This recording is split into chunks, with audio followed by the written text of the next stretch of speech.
Hello and welcome to another episode of Today and Tomorrow. Today we have a very special episode prepared for you. Our topic is the significance and role of the startup ecosystem for progress and planetary well-being. And this topic couldn't be more relevant and important as it addresses how young companies, innovative technologies, and everything else can contribute to solving the global challenges we have today. But before we delve a little bit deeper into the subject, I'm very happy to not be alone. Sanji says hi, but he's unfortunately busy today. But we have our Dieter. Dieter, a wonderful good day to you. Hey, great to be with you, Alex, again in this episode. And of course, with you, Ingrid. Ingrid is, well, I don't know where to start to introduce her because she does so many things on the United Nations level. And I think you're also an ambassador for the United Nations.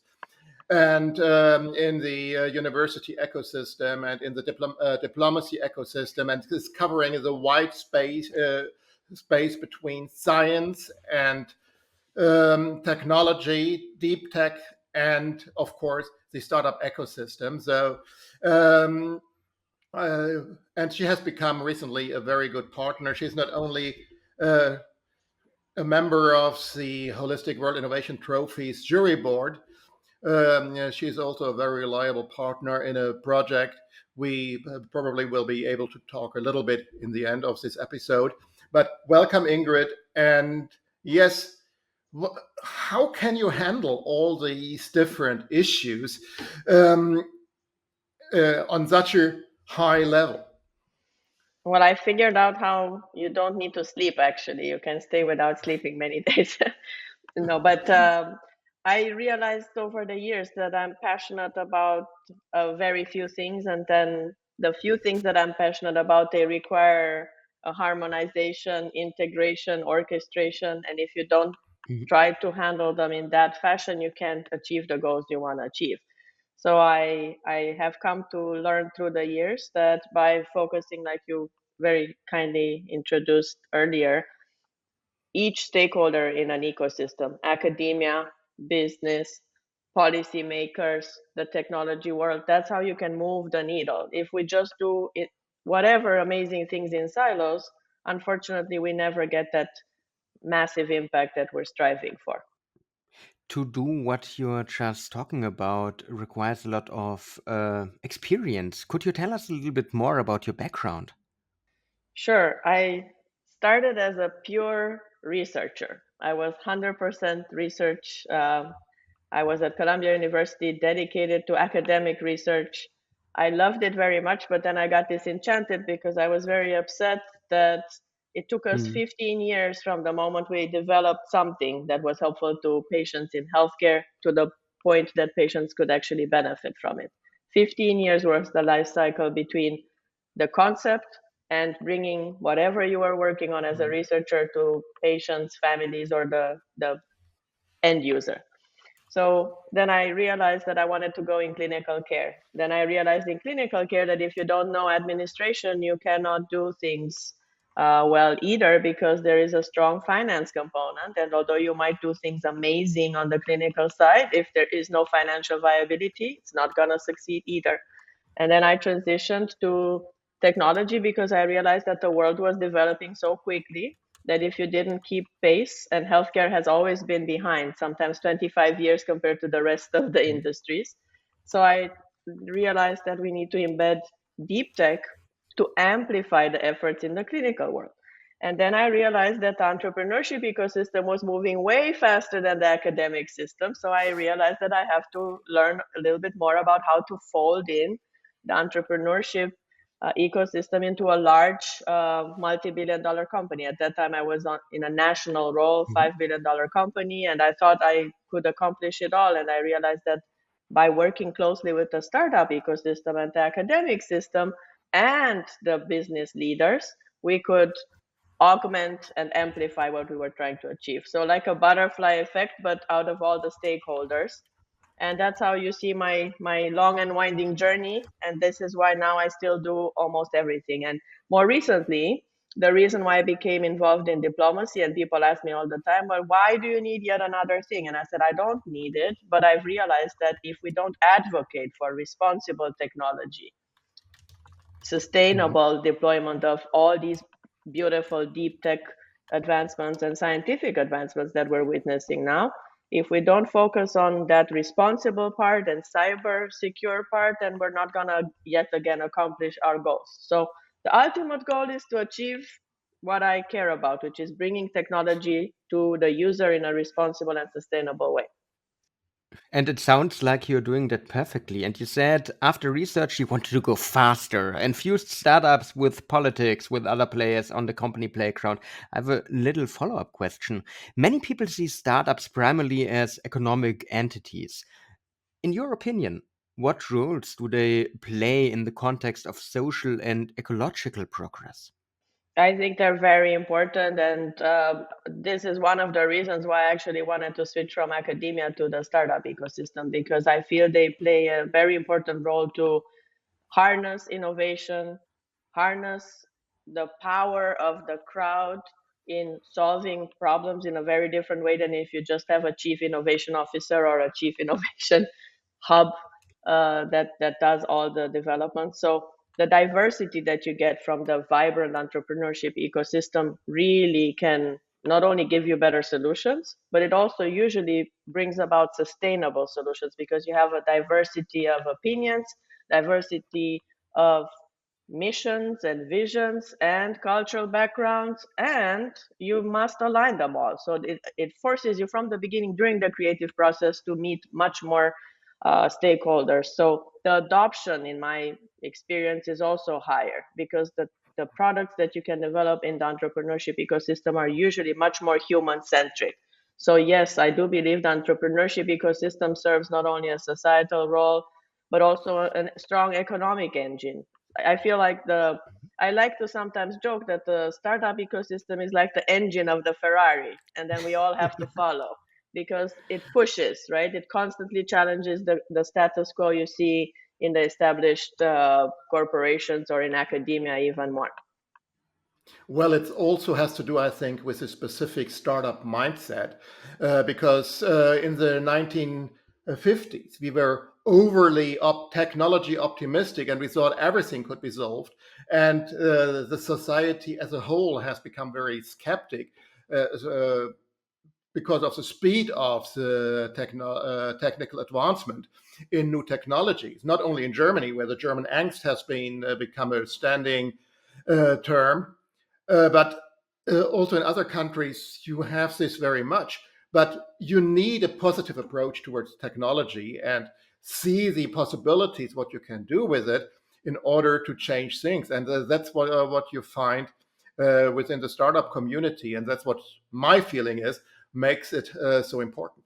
Absolutely. And this is one of the reasons why I chose, because you have so many options to choose what you wish to focus on in the startup ecosystem. So I believe that focusing on ethics and cybersecurity is a powerful lever because then we harness that innovation, but we still do it in a responsible way. This is it's a big topic. Startups are often drivers of innovation, but do you have any specific examples how young companies have contributed to the technological advancements in the recent years? Well, I think pretty much the whole startup ecosystem is a great example.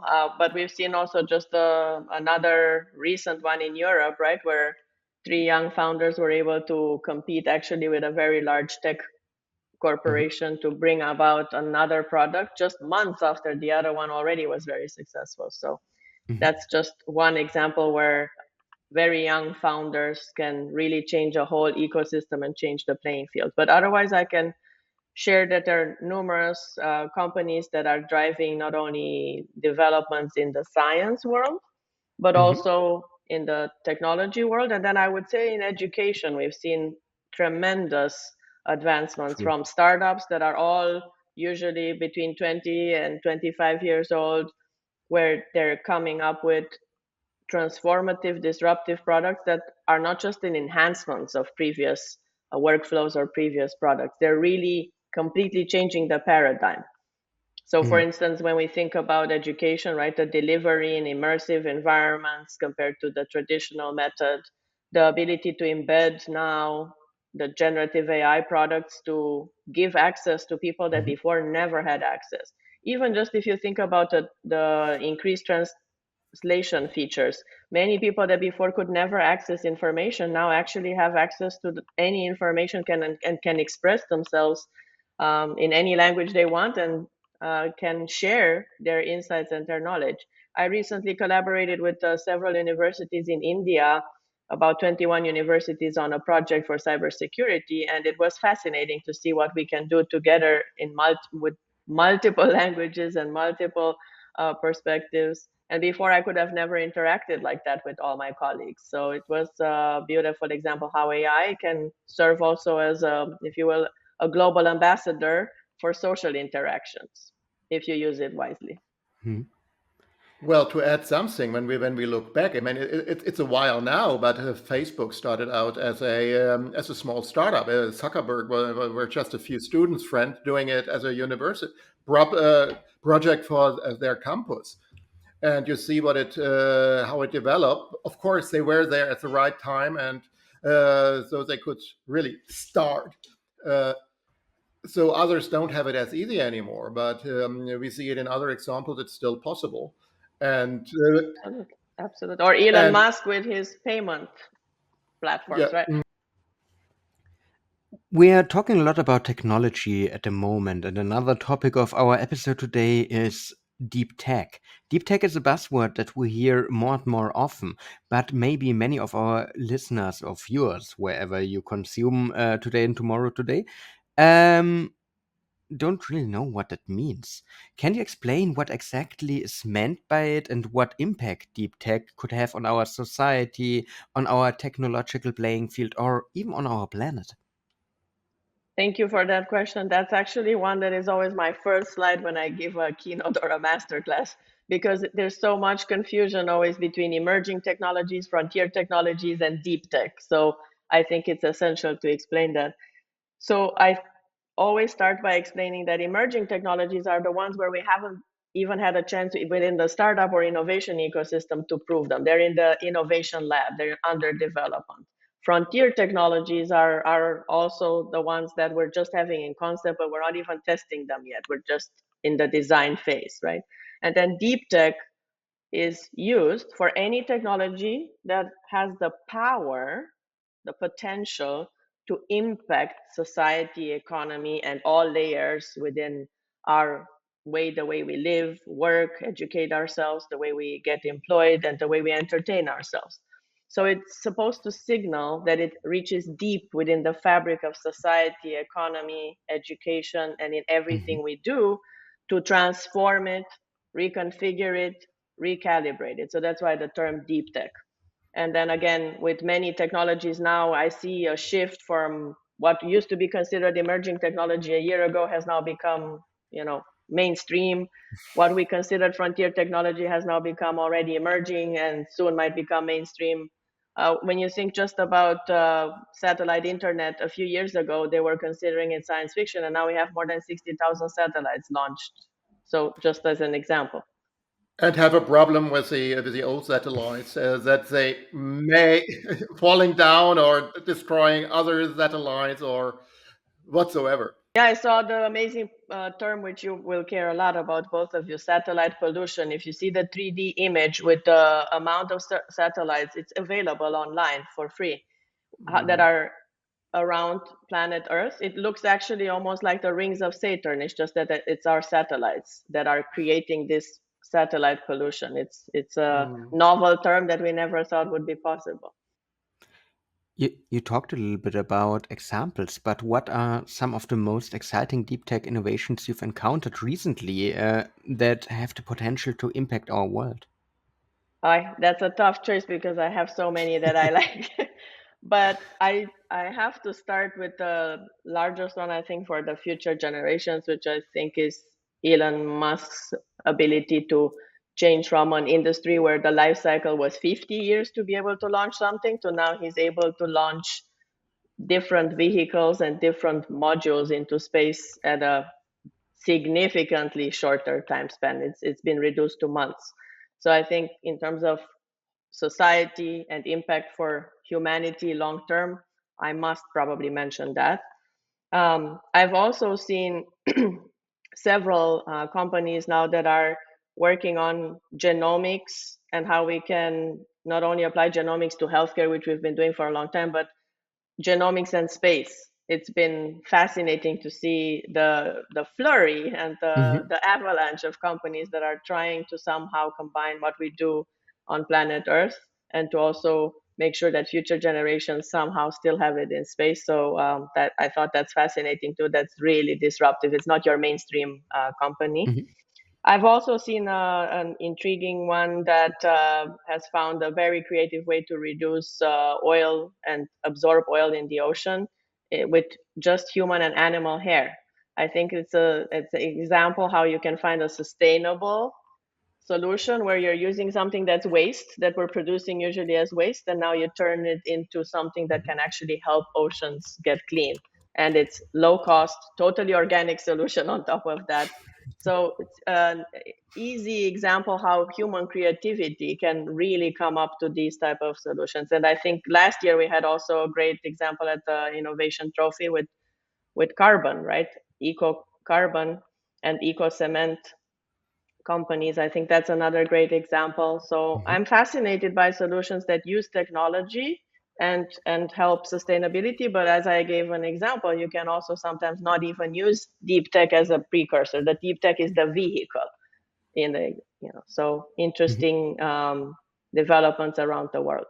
Now, the only other thing I would say, I'm also fascinated by what is being accomplished with quantum. We've seen over the Mhm. last 18 months massive talking about deep tech advancements that we've been waiting for more than 50 years in the quantum academia world and in the quantum business world. So not only on the quantum technology, but also in the quantum computing. It's almost every month that we're enhancing our capacity to achieve full quantum computation. We're not there yet, but we're advancing. So talking about deep tech, I think that would be the greatest example for how the industry is moving.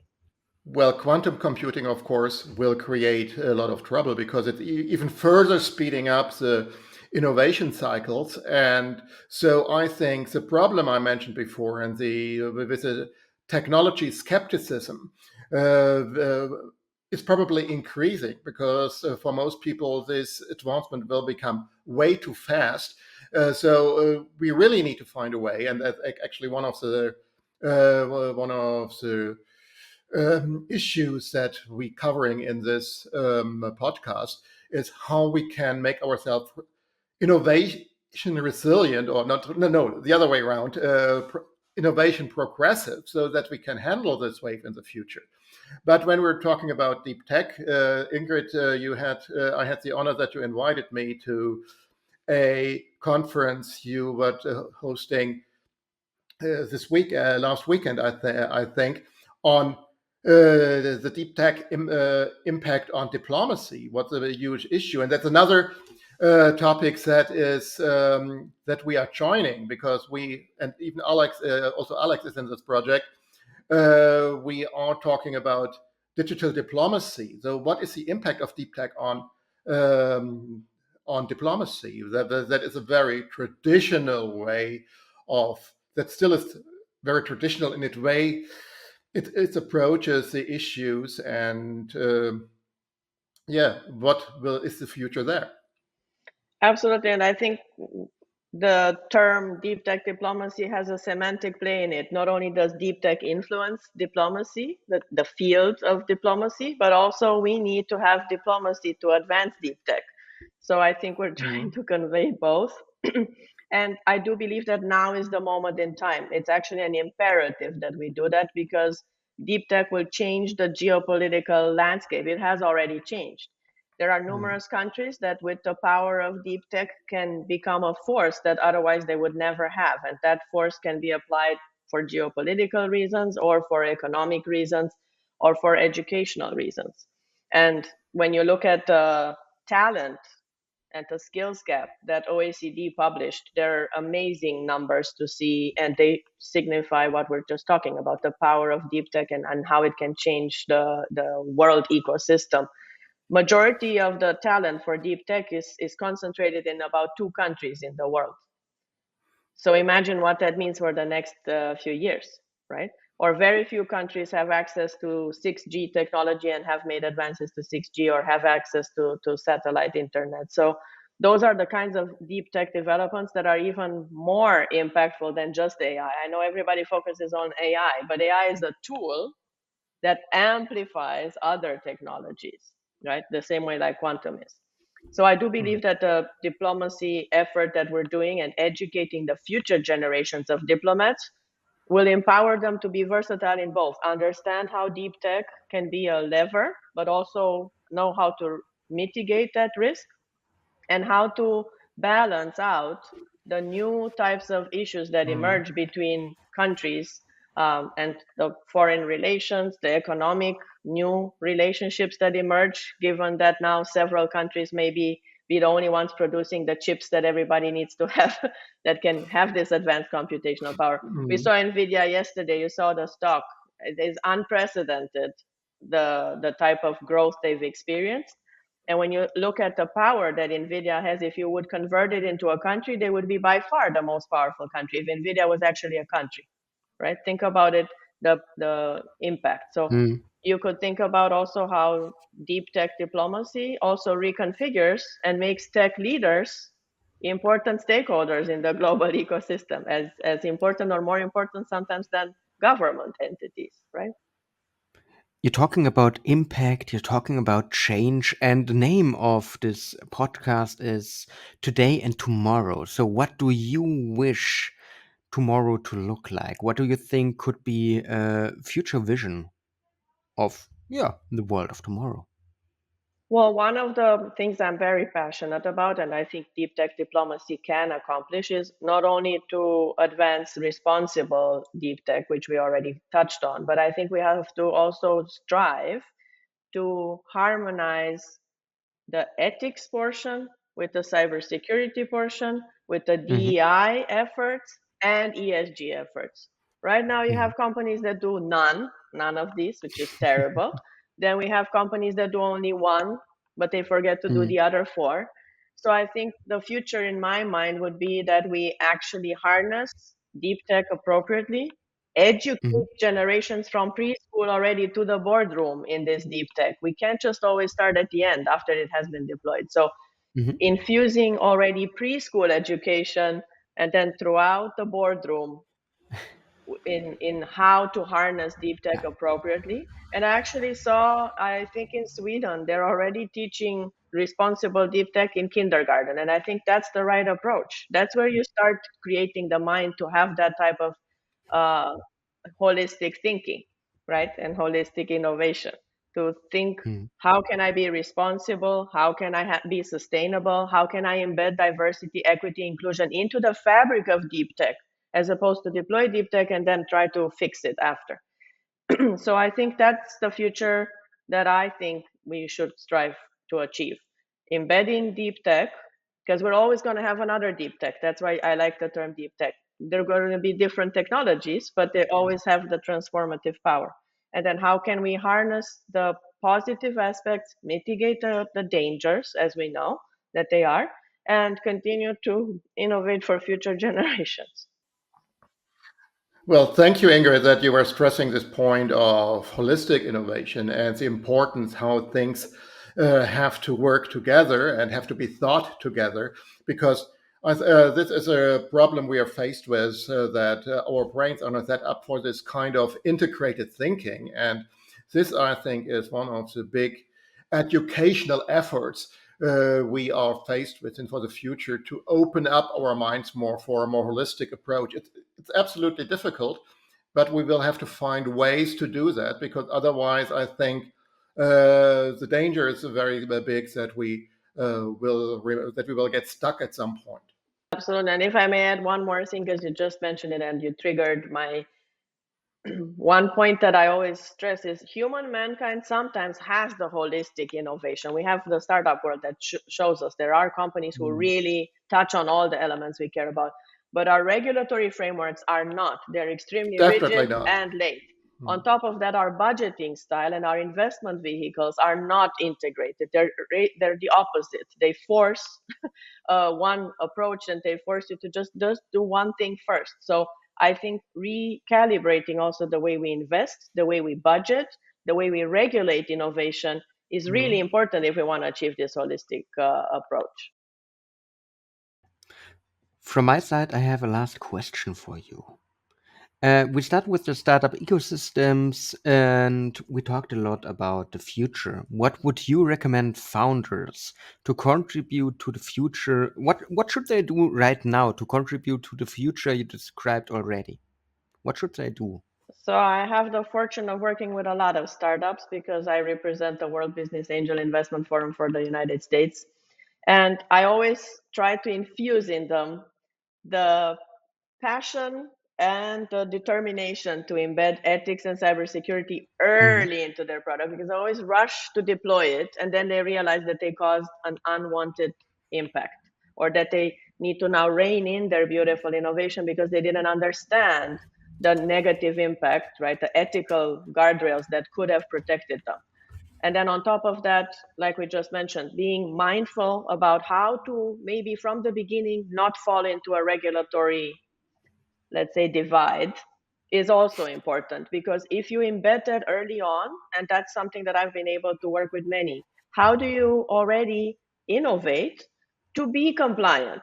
Then you don't have to have the problems after to be blocked or to try to find ways to circumvent regulatory guidelines. It's so much easier to embed regulatory guidelines, ethical guidelines, NIST cybersecurity into the fabric of your innovation from the beginning. So that's one of the things that I think is very important for the future. And I think startups that master that, to handle all of that from the beginning, will succeed, because they'll be able to advance, versus others then they will be shut down at one point because they're not going to be able to meet the guidelines. Well, I think Ingrid, you nailed it with your last sentence. Thank you very much. We had you here, and I'm sure we will have the opportunity to talk much more to you. At least I hope so. And yes, so thank you from my end. And I'm sure also, Alex, you will join The praise, of course. No. Thank you for inviting me. Thank you so much for the opportunity to share a few thoughts about today and tomorrow. Also from me, thank you so much, Ingrid, for joining us and sharing your valuable insights on the role of deep tech and startup economy. You experienced your passion, and I really felt the passion for leveraging the technology to create a better world. I think it was truly inspiring, and I think our listeners, our viewers will think so as well. And talking about listeners and viewers, we hope you found this discussion as enlightening and thought provoking as we did. The potential of deep tech to address some of our most pressing global challenges is immense, and it's clear that the startups have a crucial role to play in this journey. So, if you enjoyed this episode, please subscribe to our podcast, leave a review, share it with your network, whatever you want. Stay tuned for more conversations with leading experts and innovators who are shaping the future at the moment. So, thank you for listening. Thank you, Ingrid. Thank you, Dieter. From my point of view, see you next time. Bye bye and ciao.